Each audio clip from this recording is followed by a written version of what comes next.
Molt bé, en un vasset hem ficat una base d'aigua i al damunt una fase d'oli de cuina normal. Afegim unes gotetes de colorant alimentari vermell. Veiem que el colorant és més dens que l'oli i menys dens que l'aigua, per això surt damunt de l'aigua. D'efecte, la veritat és que és bastant bonic. Aquí tenim les gotetes de colorant alimentari.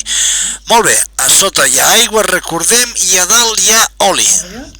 Tallem una pastilla efervescent i veiem com de seguida la pastilla en contacte amb l'aigua produeix l'efervescència típica que puja cap amunt aquest gas i arrossega el colorant alimentari durant aquest efecte de làmpara de lava. Bé, hem de dir que en aquesta primera experiència no ha arrossegat força bé el color vermell, que és el que li dona aquest efecte espectacular de làmpara de lava. Ara sí, amb el segon tros de la pastilla efervescent, veiem com es produeixen unes turbulències, uns moviments de líquid que, fan aquest efecte de làmpara de lava. Molt bé, ha durat molt poquet, però l'efecte ha estat molt bonic.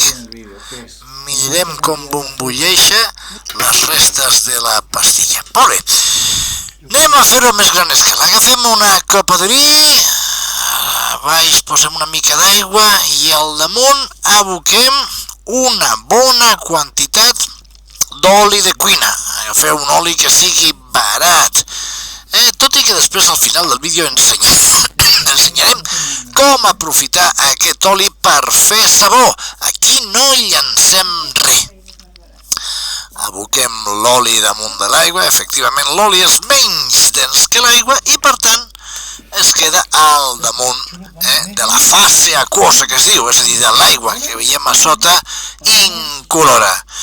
Molt bé, tornem a agafar el nostre colorant alimentari, que ens agrada molt veure les gotes com van caient i es depositen sobre la capa d'aigua, sobre la fase aquosa. El vídeo no fa justícia, però la veritat és que és molt bonic veure com aquestes gotes agafen una forma esfèrica quasi perfecta. Ahí tenim a les gotes de colorant alimentari damunt de l'aigua, l'oli al damunt, deixem caure la pastilla efervescent i comença a produir-se aquest gas, aquest moviment de fluid cap amunt, com si fos efectivament un volcà de lava. Comença a arrossegar el colorant vermell, ara sí que l'efecte és espectacular. Veiem com puja cap amunt, impulsada pel gas, i com després les gotes d'aigua tornen a caure cap a baix amb aquest color vermell que fa realment l'efecte d'una làmpara de lava, d'un volcà submarí. Afegim un segon tros de la pastilla efervescent i tornem a veure aquest espectacular efecte. Mireu com puja aquest moviment, aquestes corrents de convecció de lava que pugen i, clar, com és aigua, tornen a baixar, pugen impulsades pel gas que produeix la pastilla i baixen perquè és aigua en colorant, i l'aigua en colorant és més densa que l'oli, per tant tornen a baixar. I aquí tenim l'explicació d'aquest efecte. Queda un remanent de gas que està pujant cap amunt, i aunque el vídeo no fa, justícia a la bellesa de les imatges, il·luminades per una làmpara per darrere, doncs és un efecte bonic de veure, i en la foscor de la cuina il·luminades per la làmpara ha quedat un efecte molt maco. Dissolem una miqueta de bicarbonat en aigua. Aboquem aquest bicarbonat amb aigua a la copa anterior. Ens ajudem d'una cullera perquè no es vesi fora de la copa. En un altre vasset petit afegim una mica de vinagre. agafem una mica amb una xeringa i deixem caure el vinagre. El vinagre reacciona amb el bicarbonat, és una reacció àcid-base que produeix diòxid de carboni. Mireu. Ai, quan hem afegit un rajolí de vinagre, que també s'ha enfonsat, a l'entrar en contacte amb l'aigua que tenia bicarbonat es produeix una reacció química en producció del gas diòxid de carboni que fa pujar un altre cop l'aigua amb el colorant vermell, tornant a donar aquest efecte de làmpara de lava.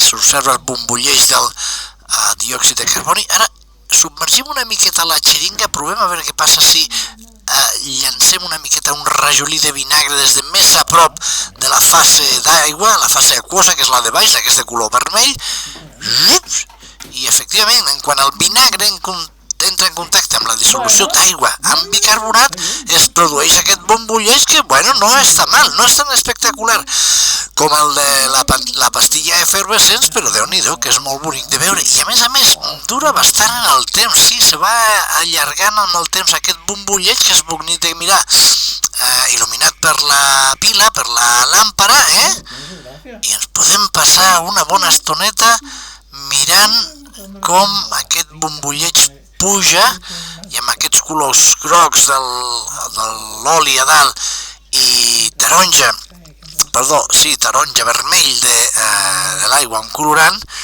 afegim una altra gota de colorant a veure si aconseguim un nou efecte. Estem improvisant sobre la marxa perquè això és el que ens agrada. De vegades se'n surt bé, de vegades malament, però, es tracta d'això. Aquest vídeo està molt poc editat, és tal com ho hem fet a la cuina, amb les coses que ens han sortit bé i les que ens han sortit malament, per animar-vos a experimentar, sí senyor. No està gens malament, la veritat és que la interfase, que és la superfície que hi ha entre l'oli i l'aigua amb colorant, era molt bonica de veure amb aquest bombolleig. Tornem a afegir una miqueta de vinagre i quan entra el contacte del vinagre amb l'aigua que té bicarbonat, no oblidem bicarbonat dissolt, es produeix aquesta reacció amb la producció d'un bombolleig de bombolles de diòxid de carboni. Mira. Menudo volcán submarí que estem muntant aquí en una copa de vi. No ha estat malament. Us animem a provar-lo a casa, a gravar-lo en vídeo, a penjar-lo en el vostre canal de YouTube que teniu per tenir una adreça Gmail i a fer-nos arribar. Mireu, sense la llum de la pila, no estava malament. Amb la cuina, amb la llum del sostre, l'efecte era força bonic i durava força estona també, Mira, quins colors més macos. Hostis, quan fem el zoom, la veritat és que és un paisatge així com una miqueta de ciència-ficció. Hem gastat un munt d'oli, i l'oli és car. Mira, jo us recomano us animo, és a dir, feu-lo, recolliu l'oli. L'oli, com sabeu, no es pot llançar ni per la pica ni pel vàter, és un contaminant. Recolliu l'oli amb cura i amb una mica de paciència en un pot de vidre, per exemple, com estem fent aquí ara. Aquí s'observen dues fases, això s'anomena dues fases. La fase de dalt és la de l'oli i la fase de baix és l'aquosa, aigua amb colorant. Doncs amb una mica de paciència, mira, això és una decantació. Estem fent caure la capa d'oli del damunt en un altre got més petit per poder recollir-lo millor. Intentarem llançar el mínim oli possible. Ja us direm on s'ha de llançar. S'ha de llançar en un un recipient on recolliu l'oli i després porteu a la deixalleria, o ja veureu com després l'agafem en paper, l'oli, en paper, sí, i el llancem al contenidor o al cubell de la brossa orgànica. Estem allí poquet a poquet recuperant l'oli, el màxim oli possible. No passa res si ens cola alguna goteta d'aigua amb colorant, no passa res, perquè després ja us explicarem el que farem. Farem sabó, aprofitarem aquest oli per fer sabó. És una pràctica que fem al nostre institut, a l'Institut Vila Seca. En una miqueta de cura anem recollint tot l'oli possible. Bueno, més o menys, sí.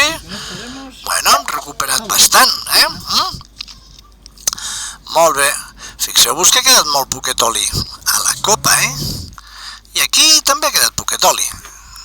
I el que fem és, amb paper de cuina o amb paper de vàter, el que fem és absorbim per capil·laritat aquest oli i el llancem, en aquest cas, al cubell de la brossa orgànica, on llancem els aliments, les restes orgàniques, bàsicament restes de menjar i aliments de la cuina. No ho llancem per la pica ni pel lavabo,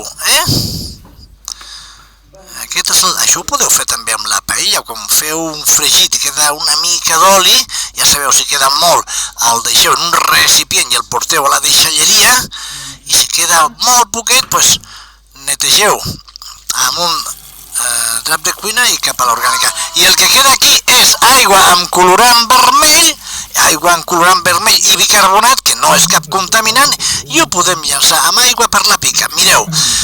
I què feu amb aquest oli? Doncs tenim un vídeo que es diu Fer sabó, hacer jabón, d'un canal que tinc jo que es diu Andrew Farr, un nom una miqueta raro, i l'oli reciclat no el llancem, el portem a la deixalleria, però si voleu podem fer a casa sabó com ho feien les nostres àvies, amb sosa càustica, hidròxid de sodi.